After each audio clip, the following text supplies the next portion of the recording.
pregunta antes de comenzar, pregunta, ¿cómo está el puente? De todas maneras, cualquier novedad, si el puente está abierto ya queda así como les dije, y si el puente está cerrado también. Y aquel que quiera rendir en Goya, no hay problema. Puede rendir. Muy bien. Me avisan, eso sí me tienen que avisar, ¿eh? Bueno, vamos a nuestro programa. ¿Dónde quedamos la clase pasada? Finalizó el capítulo 11, profe.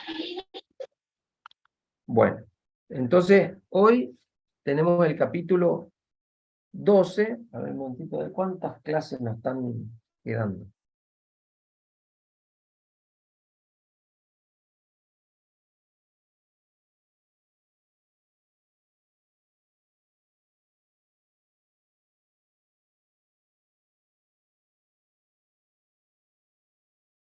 Tres clases. Tres clases sin los exámenes.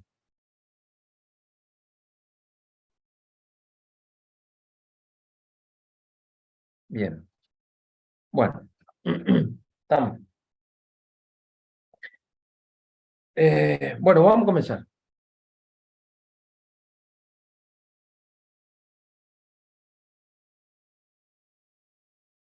Cuando nosotros hacemos un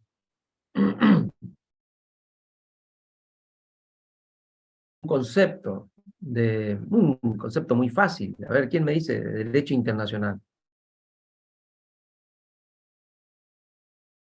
A ver, ¿quién me dice un concepto de derecho internacional?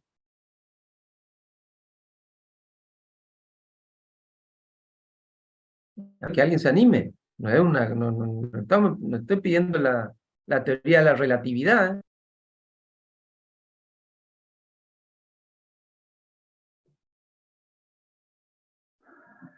Profe, un sistema de normas jurídicas que rigen las relaciones entre los sujetos de derecho internacional. Bueno, puede ser. Tenemos tres cuestiones allí, o tres elementos en un concepto. Conjunto de normas, ¿no? Toda la parte normativa, cuáles son las normas del derecho internacional, que regulan las relaciones. ¿Cuáles son estas relaciones? Es lo que vamos a abocarnos hoy, en este capítulo. Después tenemos entre quiénes, entre los sujetos del derecho internacional, que ya lo hemos visto, digamos, ya lo hemos estudiado, los estados, las organizaciones internacionales, eventualmente podríamos decir los seres humanos, en fin.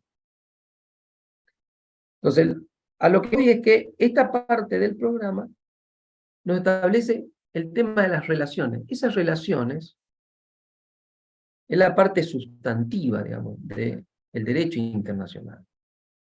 Y podemos decir primero que hay dos grupos de situaciones o de relaciones que son los tiempos de paz o tiempos de guerra. Grocio, en su libro, 1625, llamaba el derecho de la guerra y de la paz. La guerra y la paz. Son los dos situaciones en que se desenvuelven las relaciones internacionales. En este momento, la Argentina, gracias a Dios, no está en conflicto armado con ningún país. La mayoría de los países de la comunidad internacional están en esta situación de paz. Lamentablemente, hay algunos estados que se encuentran en situación de guerra y se rigen entonces en sus relaciones con las normas de la guerra, digamos, o deberían regirse con las normas de la regla, como los rusos y los ucranianos.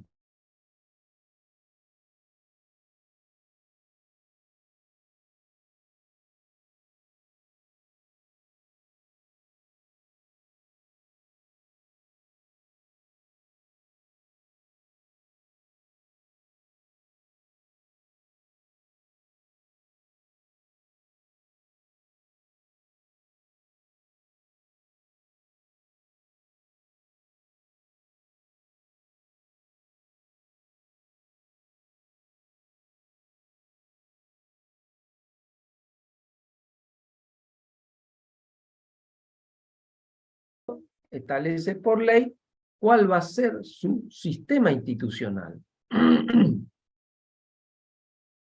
Pero todos, cualquiera sea ese sistema, si es un sistema democrático, un sistema autocrático, o un sistema marxista, por ejemplo, si queremos separar de un sistema autocrático, si es un gobierno de facto, un gobierno de jure, siempre hay un ejecutivo. Entonces, el ejecutivo, el que tiene a su cargo el manejo de las relaciones internacionales. Justamente porque hay distintos sistemas institucionales, en el derecho internacional se hace referencia a los jefes de Estado y a los jefes de gobierno, que son las cabezas de los poderes ejecutivos. En función de si un ejecutivo es, por ejemplo, presidencialista, o si un ejecutivo tiene un sistema parlamentario. Entonces, jefe de Estado, jefe de gobierno, cambia en función del sistema. En la Argentina, como el sistema, o Brasil, o Estados Unidos, por ejemplo, Uruguay, el jefe de Estado es al mismo tiempo el jefe de gobierno. En cambio, en los sistemas parlamentarios, ya sean estos parlamentarios monárquicos o sin sistemas monárquicos, como por ejemplo monárquico España, Gran Bretaña, ¿no? O parlamentarios como Francia, como Italia, tenemos que hay un jefe de Estado y también hay un jefe de gobierno. Por eso ahí se los divide. Pero que ambos forman parte del Ejecutivo. Entonces hay un principio del derecho internacional que dice que los jefes de Estado y los jefes de gobierno, que a su vez organizan la distribución de las distintas carteras de su gobierno en distintos ministerios, por lo tanto tienen secretarios que cumplen con las tareas, dependerá de cada país y de cada gobierno cuántos secretarios tener, ¿no? Históricamente, por ejemplo, en Argentina, eran 8 ministerios. En la actualidad, el gobierno de Alberto Fernández superó la veintena, digamos, hay más de 20 ministros. ¿Estamos? Bueno, entonces, todos esos ministros son secretarios del gobierno, del Poder Ejecutivo. Entre las secretarías, a su vez, hay una que se especializa en temas de relaciones internacionales. En la Argentina, el Ministerio de Relaciones Exteriores. En Estados Unidos se llama, por ejemplo, la Secretaría de Estado, que es el que se encarga dentro del gobierno de la parte específica de esa actividad estatal. Entonces nosotros decimos, la costumbre internacional lo impuso que el jefe de Estado, el jefe de gobierno y el ministro de Relaciones Exteriores representan ipso facto al Estado. Eso quiere decir que cualquier hecho o acto jurídico que realicen tiene implicancias jurídico-políticas en el Estado que lo ha elegido o designado. Y no necesitan ningún poder o aval más allá del hecho de la designación o de la, digamos, ya sea de la elección o la designación por parte del jefe de Estado, mejor dicho, el jefe de gobierno, que elige a través de un decreto cuáles son sus ministros, ¿no? Entre ellos, el ministro de Relaciones Exteriores.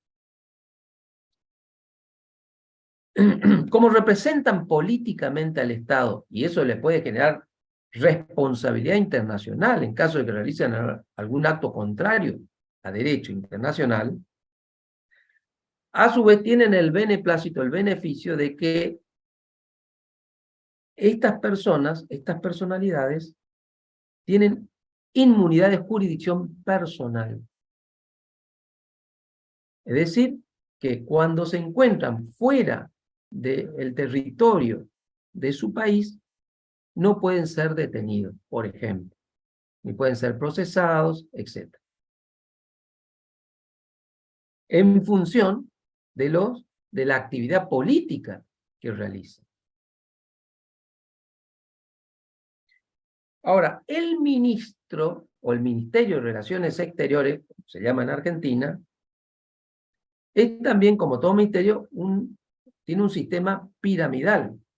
El ministro es elegido por el jefe de gobierno del Estado. Por razones de confianza es un funcionario político.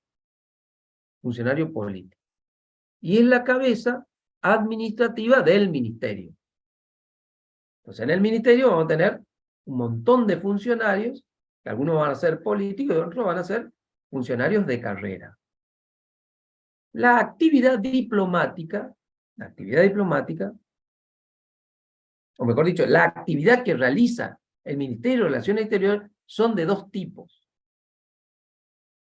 Una de carácter diplomática y otra de carácter consular.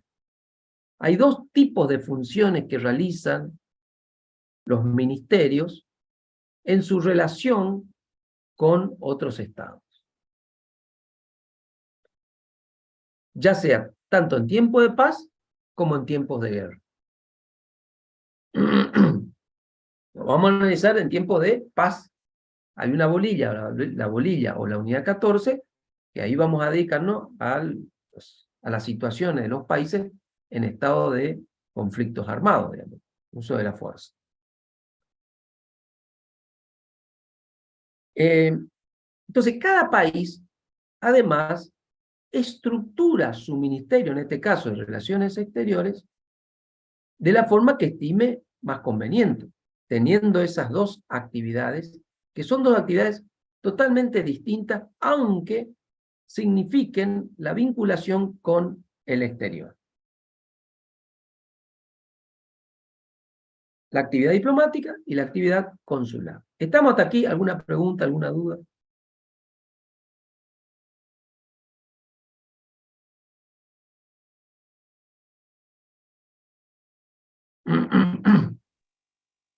Por mi parte no, profe. Bueno. Profesor, para ejemplificar más, por ejemplo, lo que dijo de la inmunidad diplomática que tienen los jefes de Estado, que ahora, en consecuencia de la reunión que se va a hacer en Sudáfrica, que Putin tenía, por ejemplo, orden de arresto. ¿Sería, en ese caso, estarían avalados a arrestarlo, siendo el jefe de Estado? Y bueno, en principio, sí. Sí, en principio sí, digamos. Hay un debate allí, hay un debate que, bueno, eso habría que ver, que los actos que implican crímenes de guerra, digamos, no habilita, o mejor dicho, neutraliza por la gravedad de la imputación, neutraliza la posibilidad de la inmunidad de jurisdicción. Y puede ocurrir que algún país pueda, digamos, adoptar este criterio, así como, por ejemplo, los crímenes de guerra son imprescriptibles, como después ya lo vamos a ver. Fíjense que el homicidio normalmente en los países prescribe. Sin embargo, los crímenes de lesa humanidad o los crímenes de guerra son imprescriptibles. O sea, tienen una categoría, digamos, que va mucho más allá de las responsabilidades que le caben a una persona, digamos. No puede cometer un genocidio y pretender caminar por el mundo y no ser detenido, digamos. Atentaría contra, incluso yo diría, el sentido común de humanidad, digamos, ¿no? Imagínense a Hitler caminando por todas las partes, digamos, ¿no? Como jefe de Estado, digamos. Es lógico que se plantearía esa situación, pero creo que haciendo un análisis profundo de la imputación que se le puede estar, digamos, realizando, hay situaciones que podrían, digamos, excluir este derecho que en sí tienen todos los gobernantes por el hecho de que de esa forma pueden tener mayor libertad para, así como los diputados, como los senadores que tienen inmunidad, ¿no es cierto? Pero no pueden hacer cualquier tropelía, digamos, ¿no? Entonces, hay una zona gris que se supone que una persona que tiene ese nivel de representación no estaría incurso en delitos tan aberrantes. Entonces, si eso llegase a pasar, bueno, a esa gente, digamos, directamente el derecho internacional no lo tendría que proteger, digamos, ¿no? No lo tendría que proteger, en peligro, digamos, destruiría los cimientos de la idea de justicia, digamos, por otra parte, digamos. Entonces, también uno tiene que sostener esa situación, por lo cual yo diría, en ese caso, está bien tu pregunta, es interesante para profundizarla, pero creería que en esos casos no estaría cubierto. No estaría cubierto. Gracias. Pero ameritaría, digamos, reflexionar un poco más, digamos, tal vez para precisar mejor, quizás, ¿no? Pero en principio yo creo que ese tipo de ilícito, digamos, no permitiría que el derecho internacional resguarde ese tipo de comportamiento. Profe, Sí. tengo una consulta. En el caso de Manauta contra embajada rusa, yo había leído que eso fue un precedente acerca del respeto de la inmunidad diplomática. ¿Eso vendría a ser más o menos relacionado con el tema que estamos dando? ¿El caso en específico? No, en el caso de... No, ahí estábamos hablando de estas son inmunidades personales, las que estamos hablando hoy. Las otras son inmunidades que se le concede al Estado mismo por su carácter de ser soberano. Y por lo tanto, entonces, ningún Estado puede ser juzgado por los tribunales de otro, digamos, porque justamente son soberanos. Entonces, por eso es originariamente el concepto de inmunidad absoluta, ¿no? Entonces, en el caso de Manauta, es el tema de la inmunidad del Estado ruso, el que estaba en juego allí, digamos, que se cambió por una inmunidad relativa porque las actividades que realizaba al contratar empleados para que realicen algún tipo de actividad y no pagarle los conceptos previsionales y demás, no hacen al carácter del poder público, digamos, ¿no? Y por lo tanto, entonces, no tiene que estar, no debe ser protegido por la inmunidad.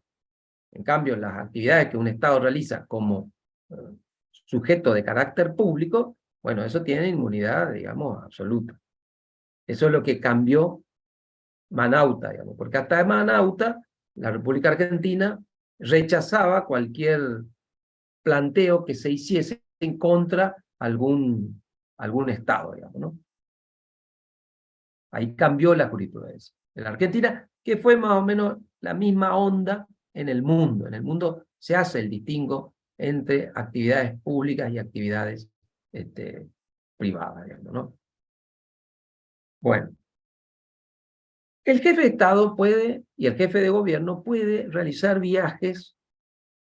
Hay dos tipos de viajes cuando cumple su función como funcionario. Viaje oficial y viaje de incógnito. Así se llama. El viaje oficial se produce cuando hay una invitación por parte del jefe de Estado o jefe de gobierno de otro país para que lo visite.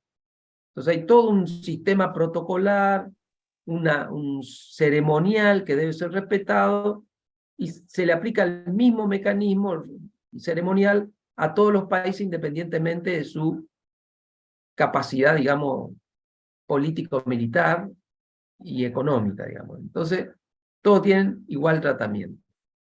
Pero también pueden viajar de incógnito. El viaje de incógnito no quiere decir que viajen de forma a escondida, digamos. No, todos los viajes del jefe de Estado, jefe de gobierno, se publicitan, pero no son invitados. Cuando no son invitados y necesitan realizar algún tipo de actividad, pueden viajar a otro país sin ser un viaje oficial. Pero tanto en el viaje de incógnito como en el viaje oficial, ¿no? Las inmunidades deben ser respetadas. No solamente respecto del jefe de Estado, jefe de gobierno, sino también del grupo de personas que lo acompañan y que se llama en conjunta séquito. Digamos, ¿no? Los colaboradores que van con él también, digamos, necesitan tener esa inmunidad para poder realizar sus funciones libremente y no estar condicionados, digamos, ¿no?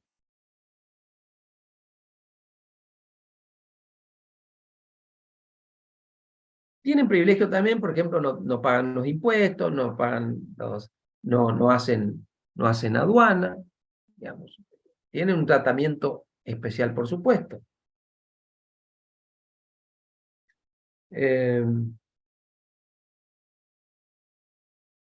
Me acuerdo que cuando fue presidente Evo Morales, Evo Morales fue presidente de Bolivia, ¿no? Entonces fue a una reunión en Europa y cuando volvía hizo escala en París, en el aeropuerto de París. Y ahí no me acuerdo por qué motivo lo detuvieron. Lo detuvieron porque había una denuncia, no sé por qué causa, qué sé yo. Y ahí se produce, digamos, un problema internacional, ¿no? Una crisis internacional por la detención. Estaba en el avión Evo Morales,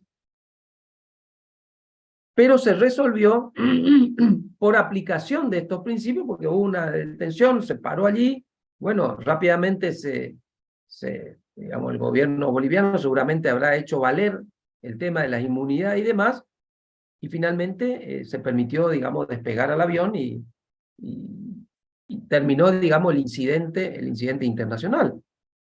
Es decir, que puede pasar, digamos, que circunstancialmente una persona se le incumplan con alguna norma internacional, pero rápidamente esto se puede zanjar, sanear, justificando, demostrando o advirtiendo, porque a veces hay funcionarios que no saben. Hay gente que no sabe, digamos, no tiene conocimiento. Entonces, si un policía por ahí se le ocurre detenerlo, bueno, se le dice, no se puede. Debería solucionarse en poco tiempo, ¿no? Cuestión de horas, estas circunstancias que pueden darse. Bueno, entonces la actividad de los ministerios de Relaciones Exteriores implica la actividad consular y la actividad diplomática. Son dos instituciones diferentes, que tienen incluso hasta orígenes diferentes. Vamos a tomar primeramente la institución diplomática. Los agentes diplomáticos comienzan a generarse este tipo de relaciones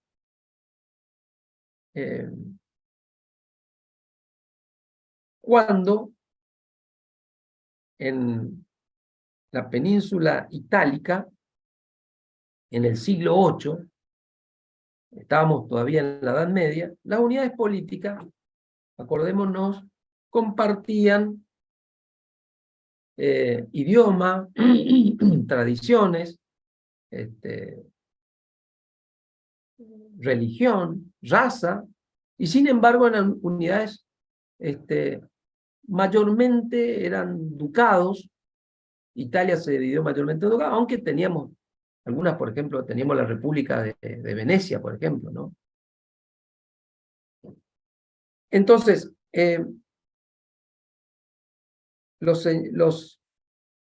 monarcas, en el sector, se llamaban duques, qué sé yo, mandaban, por ahí no podían estar con otro duque, entonces mandaba un representante, que era la palabra de él.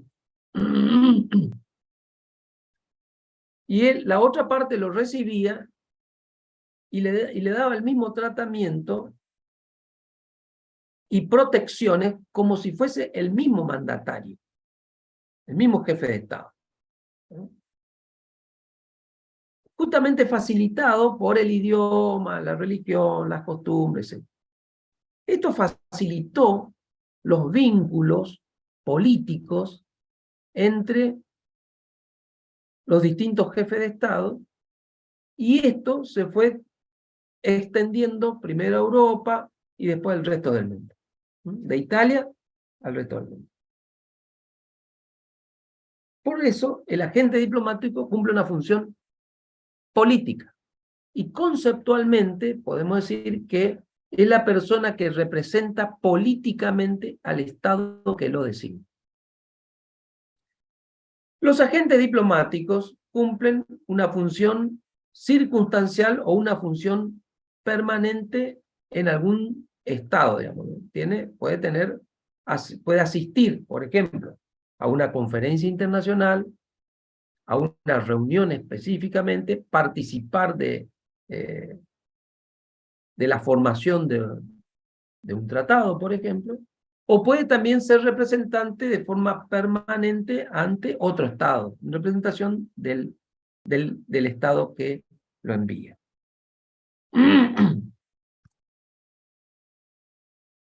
Esta cuestión de los agentes diplomáticos, imagínense del siglo VIII en adelante, hizo que se generara un montón de costumbre internacional respecto del mismo. Y así llegamos a Naciones Unidas. Entonces, la Comisión de Derecho Internacional de Naciones Unidas, uno de los temas que trata de transformar la costumbre en un tratado internacional es el tema relativo a los agentes diplomáticos. Y esto se da a través de un tratado que se genera en 1961, que se llama la Convención de Viena de Relaciones Diplomáticas.